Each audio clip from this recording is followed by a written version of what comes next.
There we go. Okay, very good. Okay, let's go start again. Okay.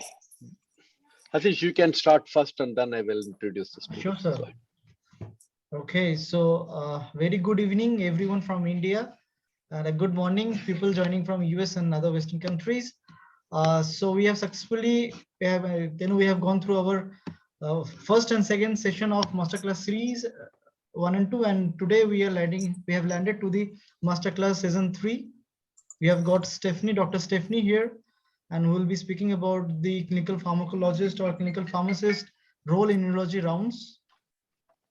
And I give you all a very warm welcome, and I'll hand over to Dr. Chandrasekhar to speak and to introduce our speaker today. Sure. Thank you very much. Thank you for all of you joining us. I'm speaking from Findlay, Ohio, and I'm happy to have this third presenter who graduated from University of Findlay in 2012 talking to you. So as you can see from the quality of education at UF, which is happening, and I'm very proud of all the alumni who do well in their profession. And since graduation, she went and did a fellowship in University of Florida with MTM thing, and afterwards she got certified several more certificates. So she's certainly believes, like I do, that any profession now is a lifelong learning. You cannot stop just because you got a degree. And today she will share with us her work experience as in neurology rounds. Again, I welcome to you all, and certainly all of you, because it's 8 p.m. on a Saturday. The fact that you are joining certainly shows your interest in improving your academic credentials as well as knowledge to pursue this profession. Stephanie, I'm very happy to see you after 9 years. Yes. And the floor is for you, and please go ahead. All right. Well, thank you all for having me. I appreciate you taking the time to come and listen to me talk. My presentation is a little bit more interactive, so I do want a few people to kind of reach out, and there'll be some points where I want you to answer questions and things, and just give me your thoughts. It doesn't have to be very in-depth. It's just kind of, what do you think you want to know? But we'll go ahead and get started. During our presentation today, we're going to review a couple of patient cases, particularly involving medication-induced neurologic conditions. We're going to review what medications can cause these specific neuro conditions that we're going to be looking at, and determine appropriate course of action for the pharmacist that's on the team with the group. So getting into our first patient is NS. He's a 25-year-old male. He's got a history of type 1 Gaucher disease, epilepsy, GERD, Lennox-Gastaut syndrome, PNES, which is psychogenic non-epileptic seizures, and dysphagia. Neuro was consulted because the patient had a seizure on day 2 of admission. But other than that, his epilepsy is generally pretty well controlled. Only has about 1 or 2 seizures a month. His home med list includes all of those listed here on the screen, quite a few anti-epileptics, the imeglucerase, tricky one, brand name Cerezyme, which is much easier to say. That one is a Gaucher's medication that he gets once a week, but everything else listed there are his normal medications. So quite a few. I'll give you a minute to kind of read through those, and I can leave this on the screen before I move on to the next slide. But primarily, this is the general information you're given when you are first review a patient. So outside of this information, what do you want to know about this patient? What's going to start your thought process of how you're going to figure out what's going on with the patient? So does anybody have, what is the first thing you want to know about the patient other than the information I gave you, which is not a lot, and I understand that.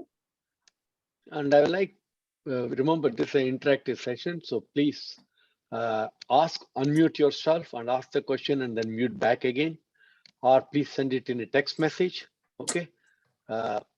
Just so remember, this what she has and what you will, most of your PharmDs working in the hospital, what exactly you will like to know more about the patient.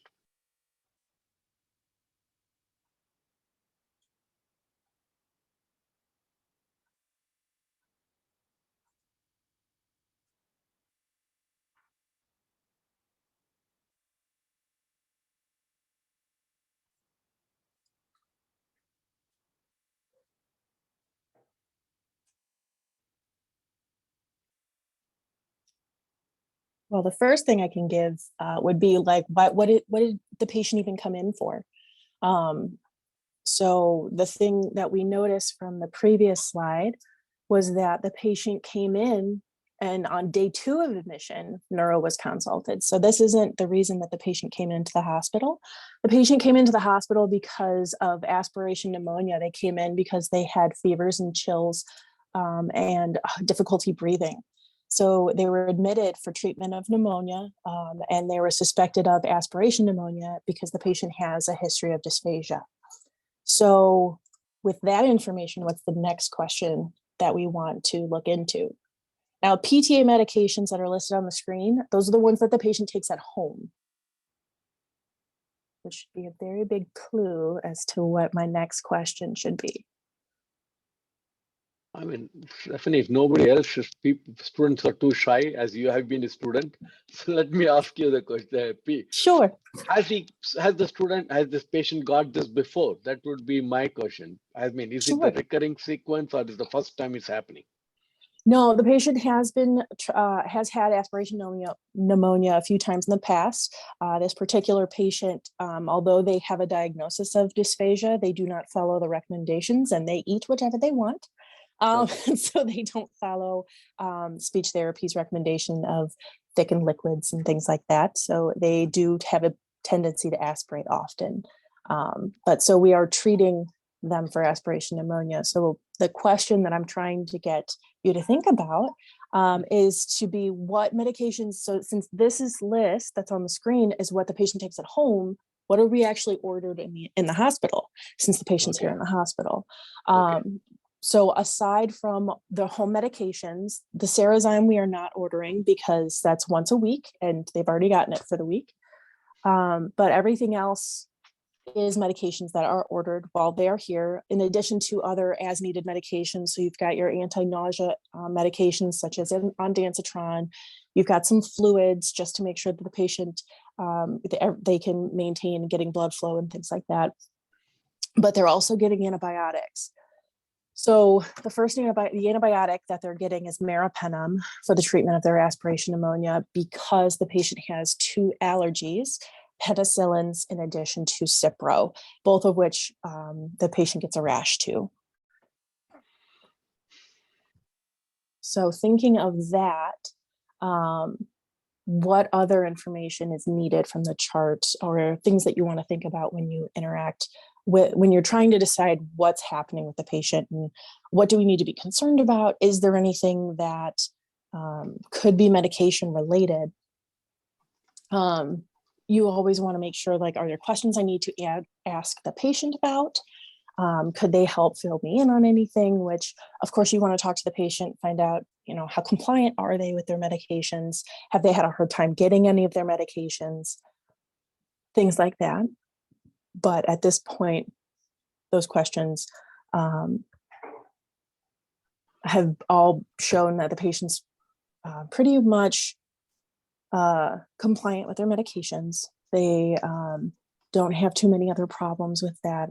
All of their labs, because you want to make sure that there's nothing wild going on with their electrolytes, because an imbalance in electrolytes can also cause a seizure. Does anybody else think of any other questions that you want to know that you would want to find in the patient's electronic record? So if you're looking through the chart, what's the next thing you want to dig into?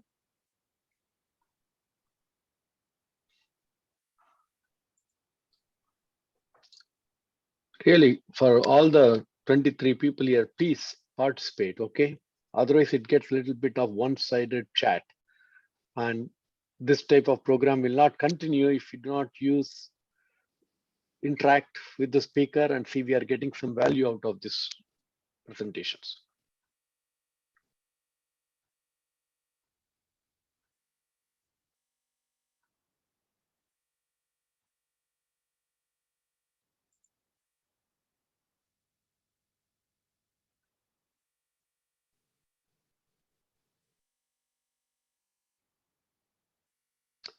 Okay, Stephanie, keep going. I don't know. I mean, this. Absolutely, it's okay. Yeah. Go ahead. It's okay. I know that sometimes it's hard to voice your questions. You have them, but you're a little bit nervous on asking them, and that's all right. I used to be me. But so the first question is the patient doing anything or having any problems outside of medications that would potentially increase their likelihood of having a seizure? So what things tend to have a patient, what kind of induces seizures for patients that are outside of medications? Sleeping difficulties, not getting complete sleep. So you want to make sure you talk to the patient and or the nurse and see if there was any problems, if they didn't sleep at night, if they were up all night long, if they were doing any exercising in the room. I know on our epilepsy monitoring unit, we have the under the desk bicycle because during an epilepsy monitoring unit, we actually want to induce seizures. So were they doing any kind of more activity than they're used to at home, or things like that? Were they watching a movie or anything that had many, many flashing lights that would potentially increase their risk of having a seizure? Things like that. And through your investigation, whether it's talking to the bedside nurse or talking to the patient or the patient's family, you discovered that none of those things seem to be happening. The patient's diet, since they do have that history of dysphagia, all of it's a normal diet, even though they have dysphagia listed, the family pushes very hard for a normal diet. And the patient is attached to a bedside epilepsy monitor, which we call a BEM in the hospital setting. And the BEM is showing preliminary readings of multiple seizures overnight. So it isn't just one seizure, the patient's having multiple epileptic activity overnight. So there is a problem, something's happening. And we need to discover what the root of the cause is for this. So we're going to go ahead and move on to the next thing. So since we've kind of talked through all of those other factors of, okay, well, it's not likely related to sleep deprivation. It's not likely related to overstimulation, whether it be exercise induced or from photosensitivity. The problem that we're facing is the patient's having multiple seizures, and we're trying to find the root cause of that. Could the patient be having these seizures because of a medication or because of a lack of medication? Patient is getting all of the medications that they've been prescribed at home, and at home they're well controlled. So what changed? What is different from when they were at home and well controlled versus them here now? And is there some way that this could be resolved to get them back to the point of being pretty well controlled? These are the questions that we want to kind of think about and work through. So as we know, the primary issue is a medication-induced seizure that we're looking at. So there are multiple kinds of interactions that can cause medication-induced seizure. Particularly speaking, there are medications that can decrease your seizure threshold, and then there are also medications that interact and actually address the concentrations of your anti-epileptics. So which of these do you think could be affecting our patient? Does anybody want to take a stab? Yeah. It's a 50-50 shot. I have one question. Sure. From the last slide is, when you say that the patient is not getting any of the medication which they are getting at home when they come to the hospital? No, they're getting all of their medications except for Cerezyme. Something else is causing. Okay, got it. Thank you. Yes. All of their home medications were continued except the Cerezyme, which is for Gaucher's disease, because it's once a week and they already received it. And still the patient got the seizure, so you want to know why he got it. Okay.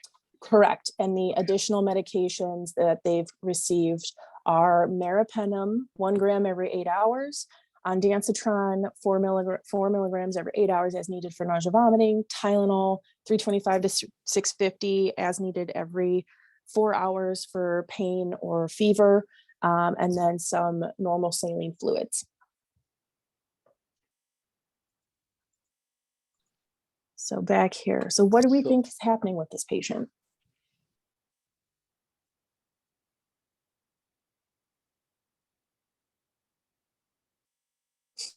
Don't be shy. You can be only wrong, that's all. But It's a please speak up. 50-50 shot. We got Yeah. two different things up there. Yep. Anybody want to take a stab? Yeah, here it says meropenem-induced There you seizures. go. Absolutely. Yes. Very good. So Thanks, Jenny. thank you, Jenny. So yes, so meropenem actually does, it can decrease the seizure threshold. Meropenem is actually, it actually is going to hit both of these. So even if you would have guessed one or the other in this particular slide, you would have gotten it right. Meropenem is a tricky drug, and carbapenems can decrease the seizure threshold. However, meropenem in particular, in addition to any of the other carbapenems, they actually interact with valproic acid, which the patient is taking. And the drug interaction there significantly decreases the concentration of the valproic acid, which will obviously decrease how much it's going to help the patient in controlling their seizures. This particular patient has been on valproic acid for, I think, most of his life. And he's on such high doses of it that if we go back to his PTA med list, you can see he's on valproic acid. Oops, my bad. He's on valproic acid, but because of the high levels that he's on, he's also taking levocarnitine.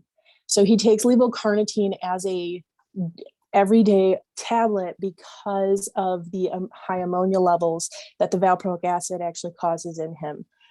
So he's had confusion and bouts of aggravation and agitation that have come out as a behavioral issue, but it's more so related to the high ammonia levels that are a side effect of the valproic acid. So that's one of the other reasons he takes another medication.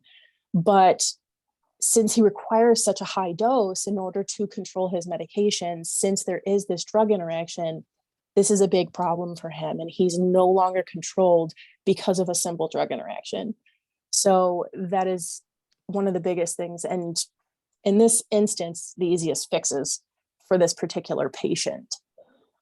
So when you go as the pharmacist that's going to go on rounds, that's the first thing we need to mention to our neurologist that's on the team, and letting them know of the interaction, that, and then trying to give them an opportunity, like a reason, like, and an alternative therapy. So what can we do instead?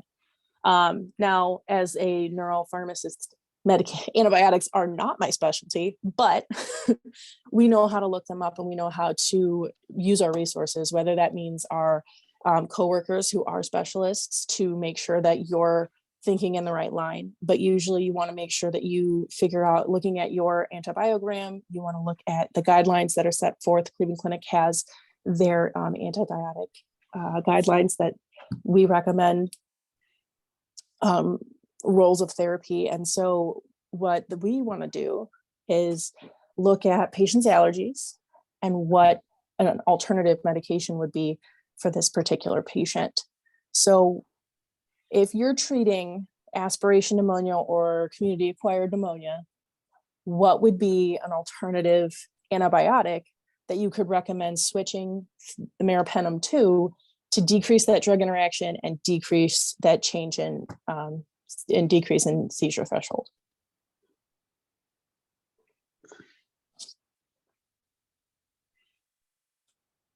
We can just talk through a couple antibiotics, just throw a couple antibiotics out there.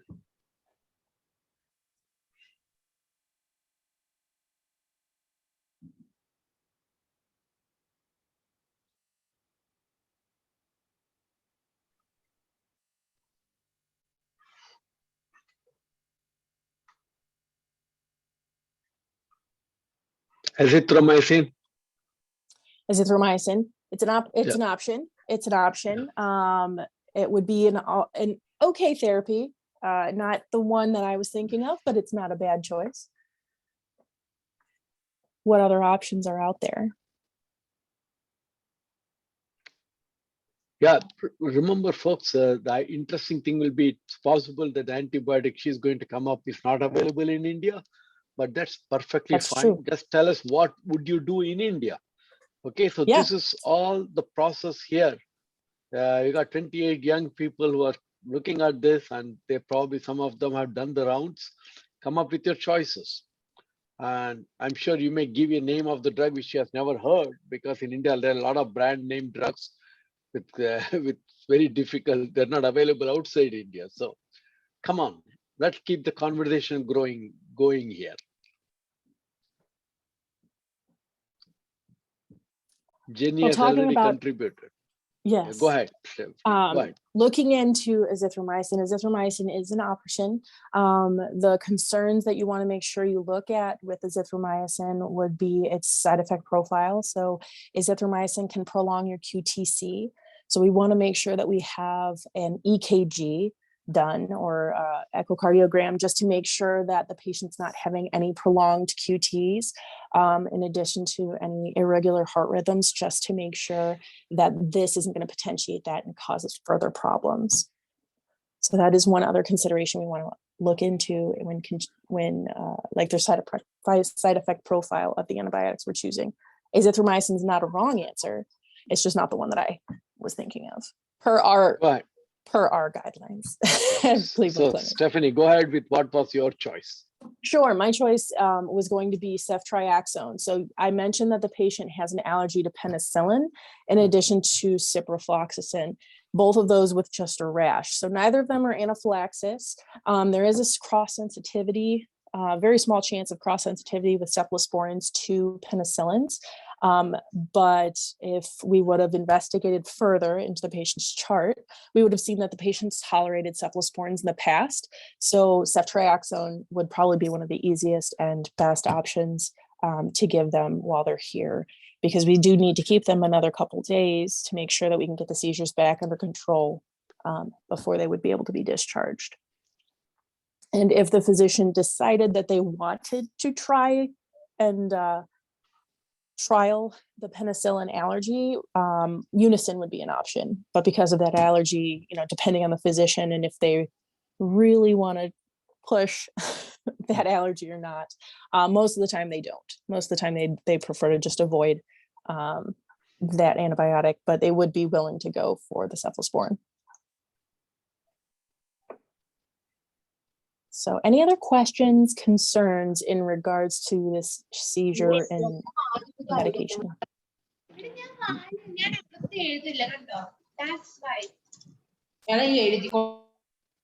Yeah, I thought she had a question, but something else in the background. Any other questions before she proceeds? So we're gonna move on to the next patient case. Yeah. Go ahead, Stephanie. We'll have questions at the end if they want to. Absolutely. So our next patient is JC. He's a 62-year-old male. He's got a history of Parkinson's disease, Parkinson's related psychosis, and hyperlipidemia. Neuros consulted because the patient came in for weakness and dizziness. So next slide is going to be his whole medication regimen, which includes atorvastatin for his hyperlipidemia.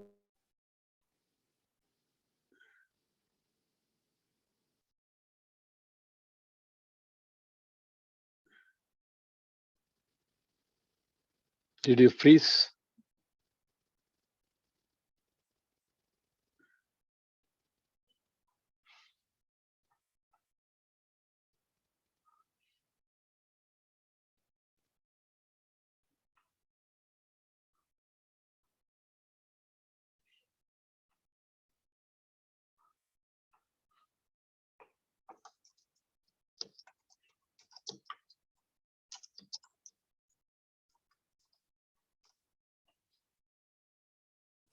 Sorry about that. Apparently my phone decided to just renew itself. I had connectivity issues apparently. But so the medications that the patient is taking is carbidopa-levodopa extended release, carbidopa-levodopa and entacapone combination medication, which in the States is Stalevo, razagiline, and then a multivitamin. So pretty simple medication regimen, not too horrible, right? Only 5 medications, not bad. It's not bad. Still a high pill burden, but overall speaking, not too bad in comparison to some patients that we get. So we're going to go back to questions, guys. what do you want to know about this patient? So that's all you've gotten so far up front. What's the next thing you want to look in the chart and find out?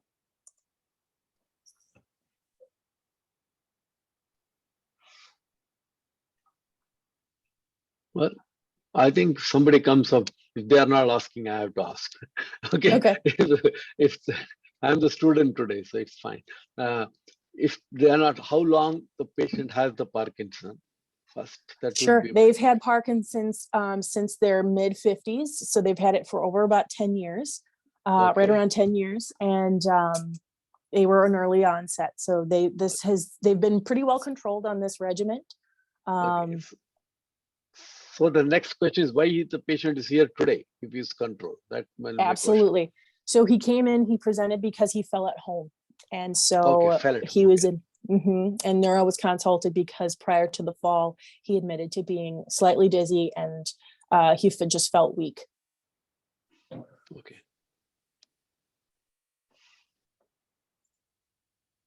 Absolutely. I will say that there was one of his home medications, which I'll go back to that slide. One of his home medications was a relatively new start. His Razagiline was a new start in the last week. He started it Okay. about 5 days ago. And the multivitamin he started on his own. At about the same time as the Razagiline, because he figured it's like, you know what? It's coming up to the new year. I want to start being healthier. I want to make sure I'm getting everything I need. I'm going to take a multivitamin. I saw that there was I'm losing my chat.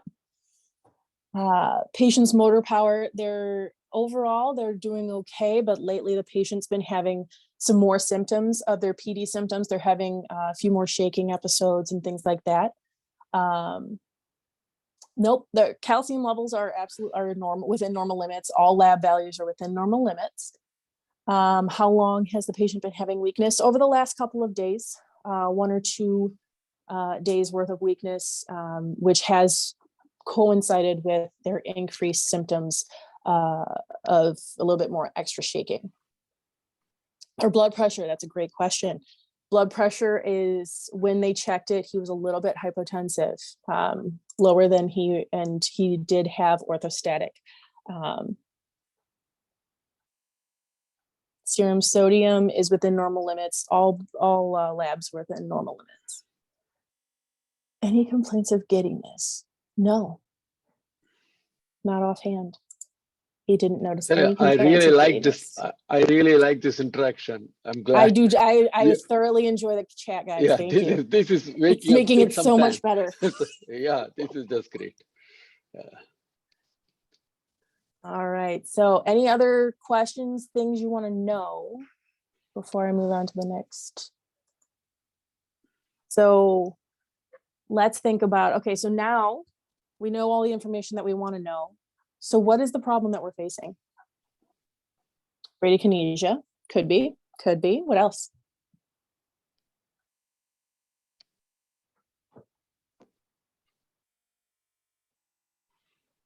Could what be happening be medication related? If so, what medication? Medication non-adherence, I didn't see that one. Actually, no, the patient's been pretty compliant. They've got a family set up, they've got the pill box, and a reminder on their phone to make sure that they take all of their medications on time, since he takes it multiple times a day.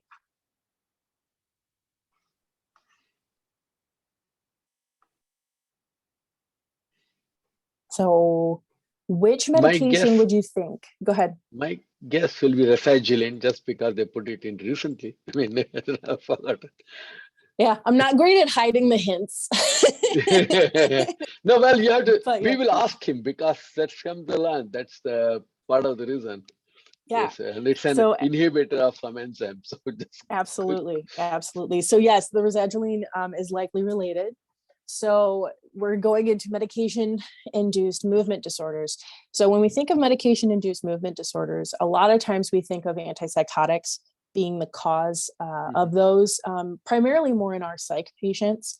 However, for a patient that's that has a neuro condition that would have movement disorders, that it tends to be our Parkinson's patients. It's not the only group, but a lot of times it tends to be, just because of the sheer number of medications that they're on, but where they affect as well. So what do we need to add a medication? Do we need to remove one? Do we need to change therapy? Are there multiple things that could be affecting this patient? We already talked about their Zagilene. So yeah, so when it was started, so the patient was on 1 milligram of Razagiline daily, which is the higher of the two doses for Razagiline. Typically, when you initiate Razagiline for a patient that's already requiring carbidopa-levodopa, you start at the 0.5 milligram dose and you slowly titrate up to the 1 milligram because of that risk of hypotension and orthostatics that can occur. Yes. So that is definitely one particular effect. The other side effect, because there's another drug interaction that is also affecting. So big clue, there's multiple factors. I kind of gave you a hint about the other one.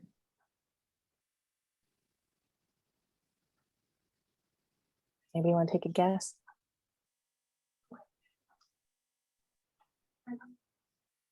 What other medication was started recently? Only one other one I mentioned that was recently started. Multivitamin. Yeah, yep.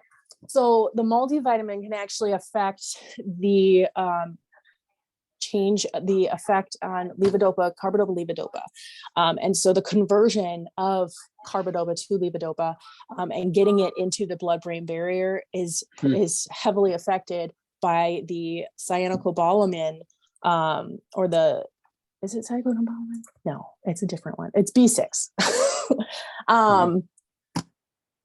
And so when B6 can alternately affect the conversion of carbidopa to levodopa, so by adding that multivitamin, it can alter the conversion, which is going to change and increase those symptoms of the Parkinson's, because they're going to have more breakthrough symptoms, because not as much as they're taking and that they've been controlled on is actually getting to where they need to get to.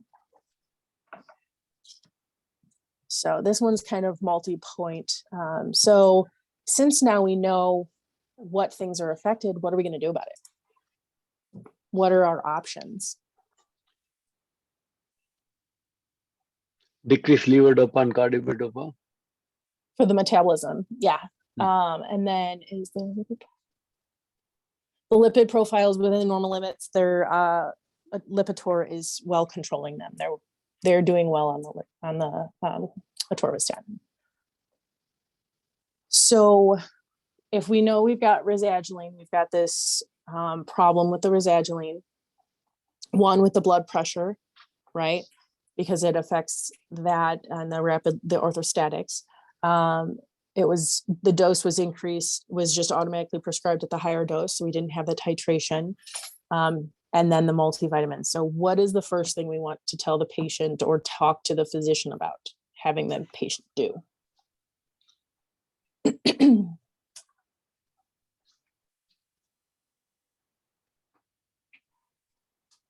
I think I'll stop the multivitamin Absolutely. Initially, because that's something quick and easy. Yeah, absolutely. Low hanging fruit. You always got to grab those. Yeah. Absolutely. So what we want to do is we want to avoid that vitamin B6 multivitamin, because that's going to be what is affecting the conversion of the carbidopa to levodopa and increasing that rate so much that it's going to increase the symptoms. So we want to avoid any any multivitamin, can't talk today, that has that B6 in it. So if we do want to take some kind of supplemental vitamins, it would be very important for the patient to make sure that it would be very individualized and take ones that do not contain vitamin B6, pyridoxine. Other than that, what is the other thing we want to do? What do we want to do with that Resadgeline? Do we want to stop it altogether? Do we want to try and titrate them off of it? Is there a different medication that would maybe be more beneficial for the patient, especially since it was being used more for the Parkinson's-induced psychosis?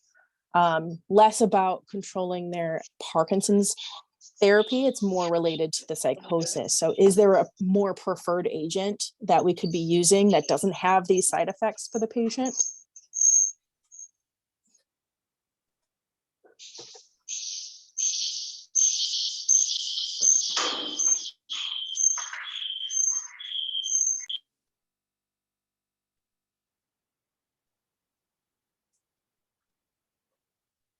So what we could do with this Resadgeline is we could decrease the dose to the 0.5 and see how the patient tolerates that. We could, because they've only been on it for a few days, we could discontinue it and switch therapy to a different medication that is a preferred agent along a few different guidelines for treatment of psychosis in Parkinson's patients, which would be pimavanserin. Pimavanserin doesn't have those drug interactions and cause the blood pressure problems. We could use clozapine. However, clozapine is more of a second line medication in treating the psychosis, but clozapine is an option there. What about other MAOI inhibitors? We could trial another MAOI inhibitor. The thing we'd have to monitor with that would still be MAOI inhibitors do tend to still have that drug interaction of the blood pressure drop. And if the patient's having that type of a problem with the Resadgeline, then there's still that risk that they could still have that same side effect, even though it's a different medication. We could be more cautious, for sure, it is an option, and appropriately titrate. We could use an SSRI, however, those are not the first line medications. Those tend to be left to refractory patients that don't get complete control or have additional comorbidities that need to have SSRI treatment for depression or for any additional psychological condition on top of the Parkinson's related psychosis. But in regards to the treatment of Parkinson's related psychosis, pimavanserin is considered, gold standard therapy. But yeah. All right. Very good. And then the other option that you could do is just, instead of having the patient take a very specific multivitamin regimen, they could just try and emphasize to them to eat a well-balanced diet, and then have follow-up visits and lab work to make sure that they aren't needing any additional supplementation.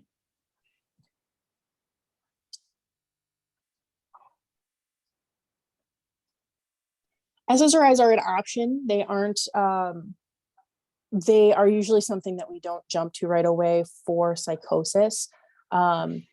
Lithium is not usually something we jump to for Parkinson's related psychosis, but for general psychosis, yes, lithium is an option. But because it's related to Parkinson's being the inducer for it, lithium is not one of the first options. It would be something that we would leave in the back pocket in case something else doesn't work. But it's not one of our first choices. All right. Any last questions on this patient case? Otherwise, we're gonna move on to the last one I have. I only made 3. I didn't know how much time I'd have to go through all of these. You're doing very good. Let's go to the next one. Perfect. All right, our last patient is, I didn't give her initials. I'm so sorry. Her name is RG. RG is an 82-year-old, 54 kilogram. And this is just to give you a general size of how big this little lady is. 54 kilogram, 158 centimeter female. She's got a history of osteoporosis, hyperlipidemia, and osteoarthritis. Neuro's consulted because she's had a change in mental status on day 2 of her stay. Her medications prior to coming into the hospital include alendronate once a day on Mondays, cholecalciferol 2,000 units daily, calcium and vitamin D combination 600 milligrams and 200 units, 1 tablet daily, Centrum Silver for women, pravastatin 20 milligrams, and meloxicam 15 milligrams daily. So what do we want to know? What questions are you going to look into? I become a good student. Why the patient is here today? Absolutely. So they were admitted for elective back surgery, and the family noticed that the patient was sleeping more after surgery than they normally do at home, which they weren't sure if that was related to surgery or not. But when she is awake, she asks her husband a lot of just strange questions about, like, when is the wedding? What's going on? Like, when's the wedding? And that confuses the husband, because the husband's like, there is no wedding. I don't know what you're talking about. You're 82. We aren't going to a wedding. You're in the hospital. So past medical history, other than the disease states that were listed here, just the osteoporosis, hyperlipidemia, and osteoarthritis. And she was having some back pain and things, and they found that she had a compressed, one of her, in her spine, there was some compression. So they wanted to have surgery to fix that. Her osteoporosis is doing fine. And so her bone mass density is within normal limits.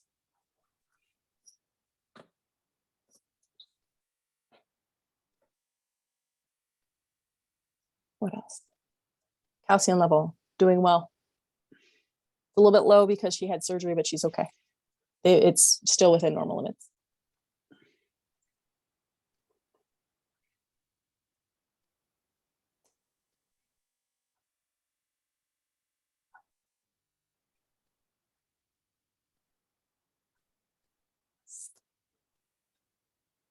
Her calcium levels are fine. They're within normal limits, nothing outrageous. They aren't wild.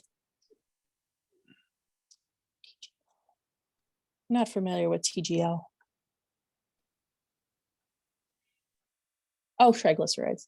All labs are within normal limits. Nothing is wildly out of proportion with her labs. They all seem to be fine. Okay, go ahead. Our guesses are over. Go. All right. So we want to know what meds she's taking in the hospital, right? So Yeah. chief complaint when she came in was she came in for elective back surgery. And so we've obviously got some pain medications that are ordered for her. So she's on scheduled acetaminophen, 1,000 milligrams every 8 hours scheduled. She's got breakthrough oxycodone, 5 milligrams every 6 hours is needed for breakthrough pain. And she's utilizing that 3, sometimes 4 times a day, but not too much. She's generally pretty well controlled on the Tylenol scheduled. She's getting a scopolamine patch, which was just part of PACU orders. She did get anesthesia medications and surgery. Trying to think. Alendronate was not reordered. Her meloxicam was not reordered because they had other pain medications that were ordered post-surgery. I'm trying to think if there was anything else. Oh, she did receive an extra dose of anesthesia because the surgery was taking longer than expected. And her anesthesia like a lot of the ones that she did get extra doses of were fentanyl and propofol. I mean, that may be the guess that fentanyl and propofol will probably cause mental alterations. Yeah, there's quite a few things that could affect this particular patient, but yes, those are for sure possible contributing factors. Other than that, patient's diet was just moved from clear liquids to GI soft. She's on normal fluids, and her pain scales have been anywhere from like 3 to 5, but they haven't been higher than a 5. So what's the problem? What's wrong with her? what is neuro going to be? What is the disease state that we're going to call it that we're looking at?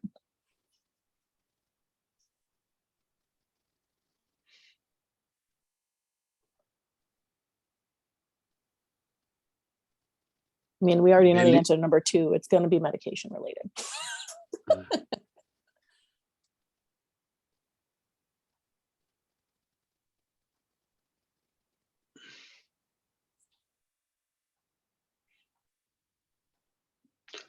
Somebody says the calcium levels are normal, then what here? So the calcium levels are normal because the patient's on supplements, not. Okay. So that PTA medication list is what the patient normally takes prior to coming into the hospital. And that's prescribed because of the osteoporosis and everything.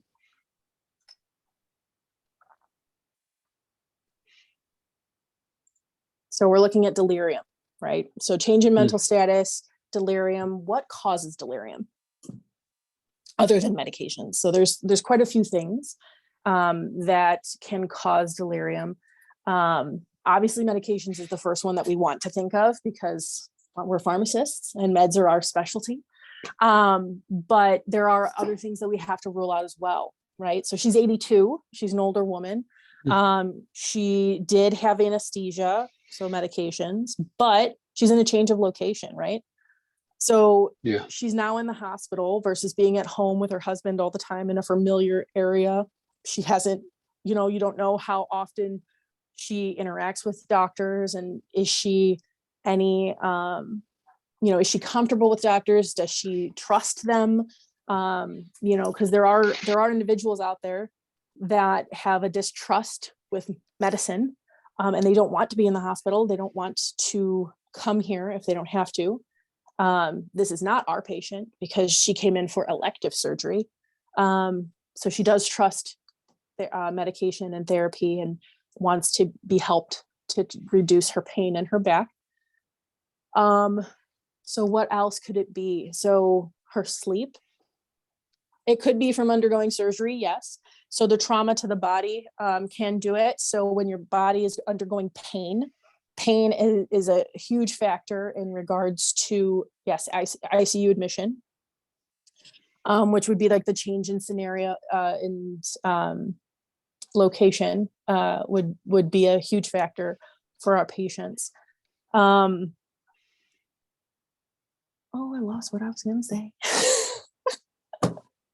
My brain goes too fast sometimes. Other than, hold on. So being in an unfamiliar place, being with people that she's unfamiliar with, and then also pain. That's what I was talking about, pain. So she had back surgery, right? So is her pain well controlled? If she's in significant amounts of pain, that could be the reason that she's delirious, because pain in and of itself can make a patient become delirious. But we've noticed that her pain scores are all less than 5 out of 10. So it appears that she's well controlled. Are we giving her too many pain medications? She's on scheduled Tylenol in addition to breakthrough oxycodone, and it's a low dose oxycodone. So it doesn't appear that the oxycodone or pain medications would be contributing to her delirium at this point.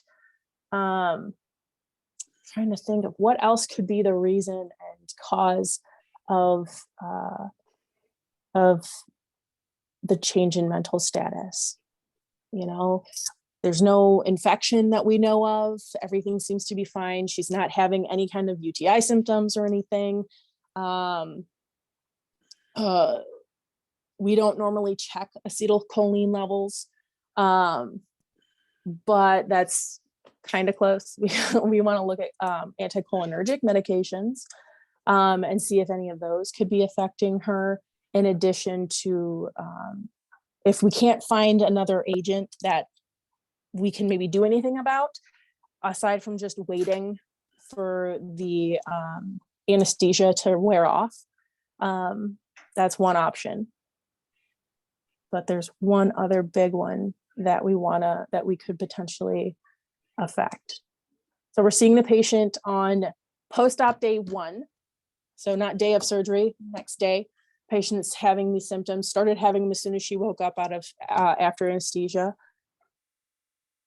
And by the time neuro sees the patient, it's, end of post-op day 1. So she's been having these symptoms all day, and we're trying to figure out how we can help relieve these symptoms as soon as we can. It's not likely related to pain. The nurses have some non-pharmacologic interventions that they can do. So getting the patient out of bed can help the patient kind of clear their head out of the fog that is delirium.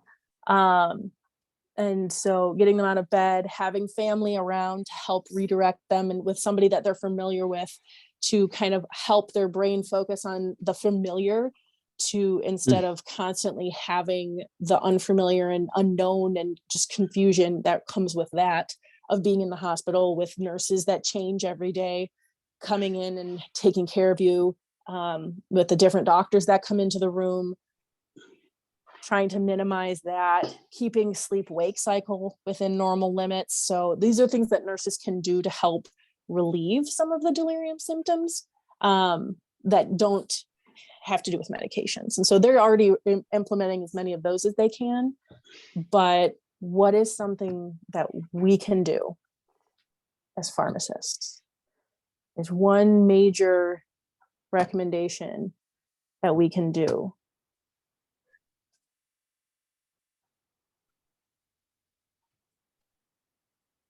Seroquel. We could give Seroquel, but she's pleasantly confused. She's not acting out. She's not having any problems. She does sleep at night. We can do patient counseling as well. There is a medication that we need to review when I mentioned it.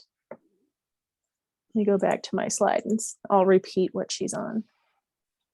I can find them again. So she is getting her home calcium and vitamin D. She's not getting the alendronate. She is getting her pravastatin, but her meloxicam is not ordered because of her increased risk of bleeding post-surgery. They are treating her for her pain with Tylenol 1,000 milligrams every 8 hours scheduled, and oxycodone 5 milligrams every 6 hours as needed for breakthrough pain. Scopolamine patch is applied after PACU, and she also has some other post-op orders such as ondansetron and things like that she has not needed to use. And then she did get extra doses of anesthesia and has normal saline fluid ordered. Can I stop the Percocet, which she's taking as needed to break through pain? Could be. She's only been utilizing it maybe 3 times a day. So she has been having some pain, but not a significant amount. So it could be. That's not the one I'm thinking of though, but it's not a wrong answer.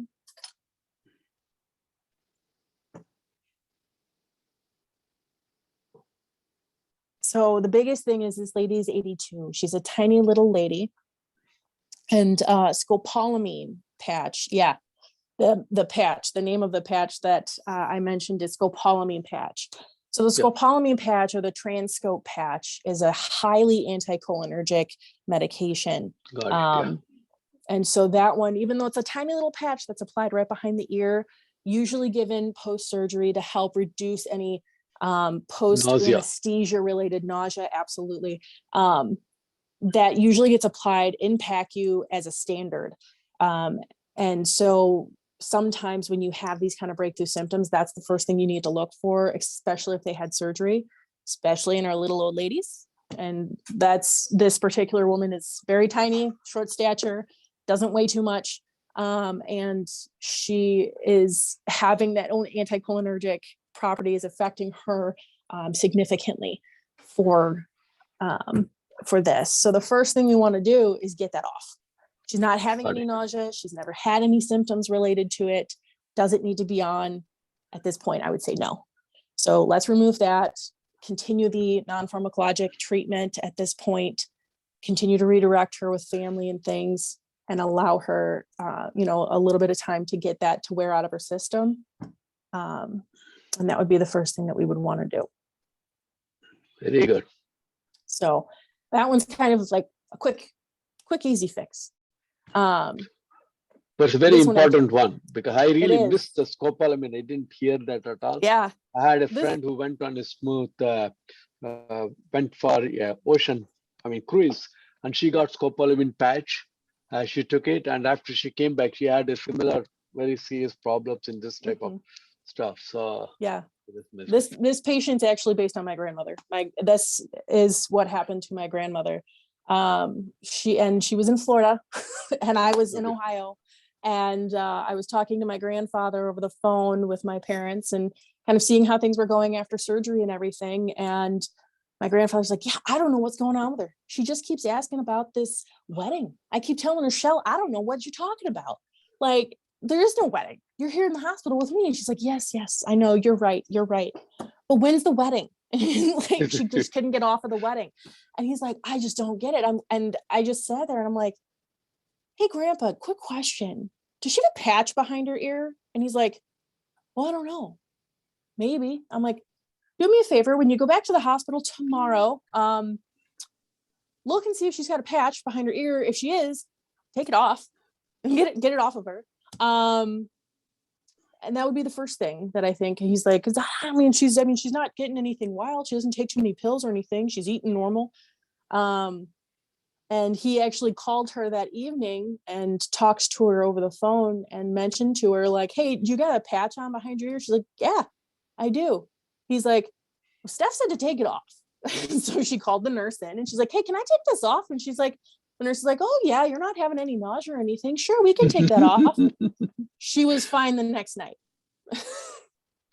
So one day later, she was back to normal. She didn't feel any more of those effects. And my grandfather's like, wow, I couldn't believe it. I'm like, no, it's yeah, these are the, that's what I say. I think it's interesting. One of the students, probably she joined 3 days back, she sent me an email. She went on a rotation in a psychiatric hospital, and the doctor said, what a pharmacy is going to do in India with psychiatric hospital, because they have few prescriptions and they gave it, doctor has the control. What can you do? And I presume she is today in this, joined the session. I just sent her the link. And clearly, literally, as you can see, I mean, it's okay if a young person takes 1 or 2 medication, extra dose is not going to do too much damage. But as you get older, you have to spend literally 30 minutes, 40 minutes to make sure that the patient is optimally optimized for the therapy. And no doctor spends more than 10 minutes. And in that, he's writing new prescription. So the chances, it's not that they may not be aware of it, but they just don't have the time. Right. So right now, even after listening to this particular talk, I would say, if you go back and review the patients you have, and very easily you can find out. Now, Stephanie can find things very quickly because she is now doing it for say 10 years or 8 years. But so the whole idea is that you become expert, you see things which the other person will not notice it, right? I mean, whether it's a car mechanic, you take him for a problem, they immediately know what the problem is, because you don't repair the car every day, you just see the notice.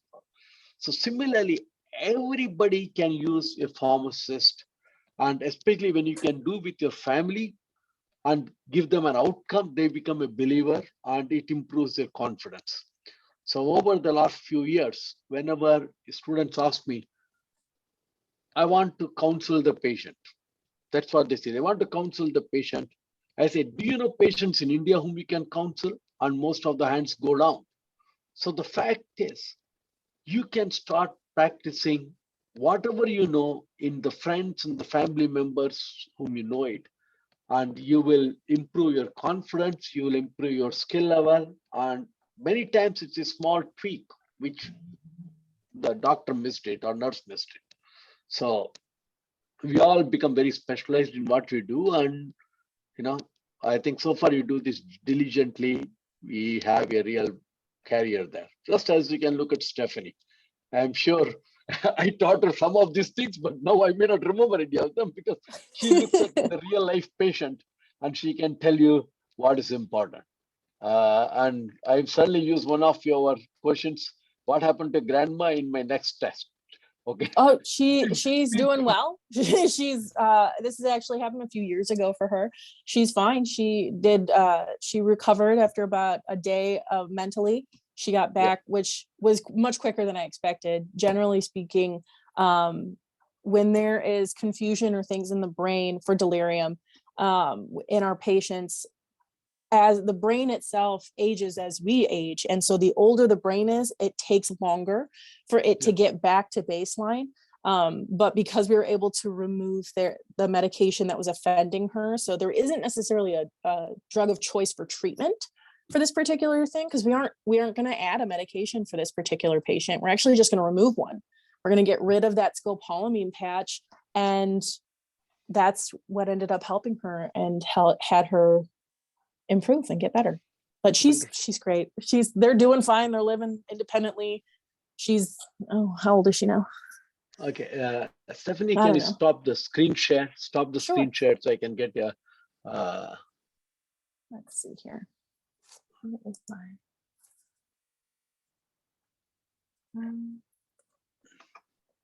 Yeah, perfect. And if any of you who can just click on their video, so I would like to have a screenshot of all of us here, and that will be wonderful. So remove your video here and just switch on the video, please.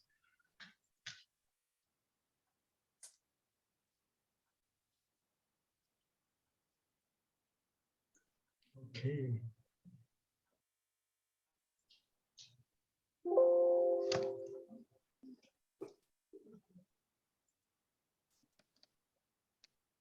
Wonderful. Well, first, Stephanie, thank you very much. And I'll be counting on you to request you at least once a year to come up with new cases, which you can share with this audience or the new audiences I've got. And I'm sure pretty soon people are going to talk about it in the LinkedIn and Facebook messages of what they learned today. And I'm really thankful for you. And I'm very proud of you. And I wish you good luck in your career. Thank you so much. So folks, this is what we do here. As you can see, most of you learned something today. Even I learned. I mean, there's really, all of us know very little. I mean, you may have a PhD or doctor or pharmacist or whatever you call it. But in the big scheme of things, we are just very little know in the whole scheme. So it's always great. And what happens with a group like this is, it will be the same 30, 34 people coming every time. So you make what you call like sangha of people who have the same curiosity. So it took us a little warm up. Like first few months, nobody asked the question. They don't know what this American pharmacist thinks, how much they know. Okay, I mean, there's a little bit of complex we all have, but we loosened up. And next time the same group comes, you will see that we will be asking questions earlier, because I mean, as I said, she was a student. I know she won't answer any questions when I ask the class. So I have to use clickers in my class. I will, because then they know the answer, but they won't open their mouth. Okay. So again, the text messages work better, but if you ask them to voice the same thing, people don't speak. Okay, somehow, and especially with the video on. So it's okay. The whole idea is to loosen up and make it a learning opportunity. Thanks, Ashish, for getting all this group together and organizing it, the conference. This will be the last one for 2021. Hopefully, we'll 2 or 3 in 2022 spring, and that will finish pretty much the first year of rotation. Now, for all the people here, we have done 3 seminars so far. So if you see something which you do it differently in India, or which is treated differently, handled differently, or new drugs which are not there, what do you do in India? If you can write articles for me, I will be happy to publish in Global Health Online. This is your, what I call as a training wheel. If you want to pursue further in your career, you have to start doing something. Nobody can say you can do research if you have never written an article. Okay, so this provides you a right thing. What is done in Cleveland, what is done in US, if you don't have a drug, how do you treat that in India? So that's a nice article. You can write case reports for me and we will publish it. And once or twice you get published, you get the G. and people read it. I will tell you how many people have downloaded it. On an average, the articles which I put publishing Global Health Online is downloaded 20 to 30 times a month. Okay. Remember, our publication is free. We write it. I help you make it better for you. Okay, because it's the first time you're writing. I know Indians have too many commas and too many these, which sort of throws off the reviewer and editor. So it's all, I learn from it what you're doing, and I edit it and give it back to you. Then we put it with your picture on there, and you build the confidence. So next time you apply for a job or an interview, in addition to your CV, you send the publication. The person already knows that you can write and you have done this thing, right? So this is a win-win for everybody. Win for me because my goal is to improve, help the students who are there. When I was 23, I didn't naturally can speak to anybody other than who is sitting in front of me. Okay, there was no video conferencing, no internet, nothing. But now we have the tools available. The only thing is we have to use them wisely and make good use of it and do that. Again, so anybody has any questions, we can ask Stephanie. Otherwise, we will call it end, because as a professor, I will keep on talking and bore you guys. It's my job. So we'll stop there. Okay, if everybody please give up with this reaction, thumbs up, thumbs down if you didn't like it, so we can see how well Stephanie did.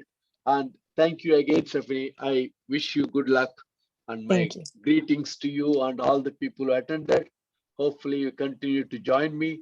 And just for the information, I will be, if all goes well, I am traveling to India next Sunday, and I am making a presentation in Hyderabad on 19th and Vadlamudi on 20th and 21st. So you are welcome to see me in person if you're around. And it is organized with Karthik Rakam's group and with Vignan College of Pharmacy in Vadlamudi.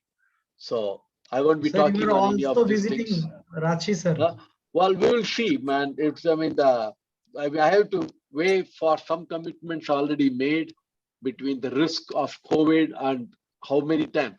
I was going to go to Maharashtra and I cancel it because they want me to quarantine for 7 days. I mean, I am not going to stay for Maharashtra for 7 days. Okay, so we just have to play it by ear. So we will see.